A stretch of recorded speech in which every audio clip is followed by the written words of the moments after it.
स्वर्ग का रास्ता। मरने के बाद स्वर्ग के द्वार पर चार व्यक्ति खड़े थे। इन चार व्यक्तियों में पहला राजा था, दूसरा एक बिजनेसमैन था, तीसरा पंडित था और चौथा एक आम आदमी जो कि मजदूर था। किसी को भी यह पता नहीं था कि कौन स्वर्ग के अंदर प्रवेश कर पाएगा और कौन वहां से वापस लौटा दिया जाएगा। सब स्वर्ग का दरवाजा खुलने की राह देख रहे थे और आपस में बातें कर रहे थे। जैसा कि राजा को मरने से पहले से ही आदत थी, उसने अपनी बात सबसे पहले बताई। राजा ने कहा, मैं बहुत प्रख्यात राजा हूँ। मैंने धरती पर अपना बहुत नाम कमाया है, इसलिए पूरी संभावना है कि मैं ही स्वर्ग में जाऊंगा। फिर व्यापारी ने अपनी बात सामने रखी। वह बोला, मैंने धरती पर खूब धन कमाया और उस धन से मैंने सैकड़ों लोगों की मदद की, इसलिए मैं ही स्वर्ग का हकदार हूँ। अब बारी थी पंडित की। तो पंडित ने मुंह खोला और सबको ये कहा, चाहे तुम जो सोच लो, लेकिन ये बात तो तय है कि स्वर्ग के दरवाजे खुलेंगे तो सिर्फ मेरे लिए।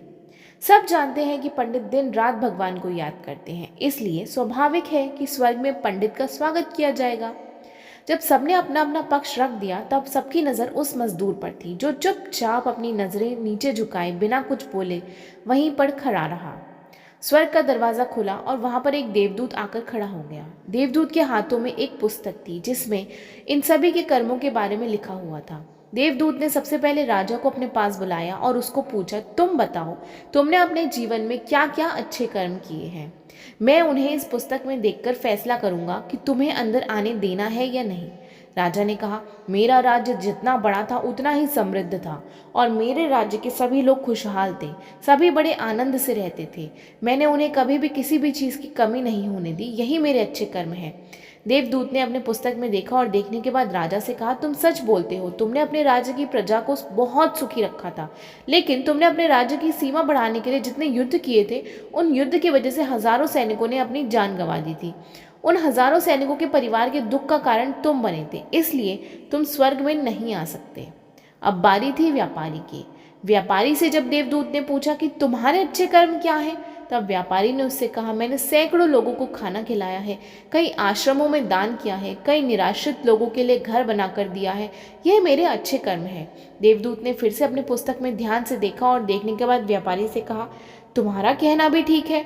तुमने बहुत दान धर्म किया है, लेकिन ये दान धर्म तुमने जिन पैसों से किया है, उन पैसों को कमाने के लिए तुमने न जाने कितने झूठ बोले हैं, कितनी हेरा फेरियां की हैं और कितनी मिलावटें की हैं, इसलिए तुम भी स्वर्ग में नहीं आ सकते। जब पंडित से यही सवाल किया गया, तो पंडित ने बड़े ही आत्मविश्वास के साथ कहा, मैंने अनगिनत लोगों को ज्ञान दिया है, हजारों यज्ञ और पूजाएं की हैं और दिन रात भगवान का जाप किया है। इससे अच्छे कर्म और क्या ही हो सकते हैं। देवदूत ने अपनी पुस्तक के अंदर झांक कर देखा और पंडित से कहा, आपने जितने भी लोगों को जो भी ज्ञान दिया है, उन बातों पर खुद कभी भी अमल नहीं किया। आपने यज्ञ पूजा या भगवान का नाम निस्वार्थ भाव से कभी नहीं लिया, इसलिए आपका भी स्वर्ग में आना प्रतिबंधित है। मजदूर यह सब देखकर हैरान था।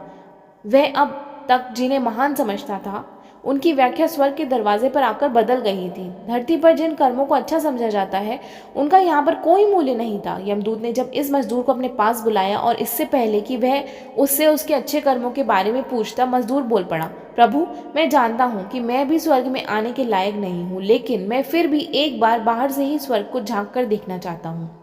बस इससे ज़्यादा मेरी कोई और इच्छा नहीं है, क्योंकि ऐसी इच्छा पालने के लिए मैंने जीवन में कुछ भी नहीं किया है। मैं पूरा दिन मेहनत करता और जो भी पैसे कमाता उन्हें अपने परिवार के पालन पोषण में खर्च कर देता, इसलिए दान धर्म के लिए कुछ बचता ही नहीं। लोगों की भला मैं क्या सेवा करता, क्योंकि काम के बाद जो थोड़ा सा समय मिलता उसको अपने ही बूढ़े माँ बाप की सेवा में बिता देता। और ये सब करने के बाद मैं कभी कभी मंदिर भी चला जाता और भगवान से जैसा भी मुझे दिया है उस जीवन के लिए धन्यवाद कहता। देवदूत ने अपनी पुस्तक में बड़े ध्यान से देखा और थोड़ी देर देखते ही रहा। फिर उसने मजदूर से पूछा कि तुम याद करके बताओ, तुमने कभी तो कोई अच्छा काम किया होगा।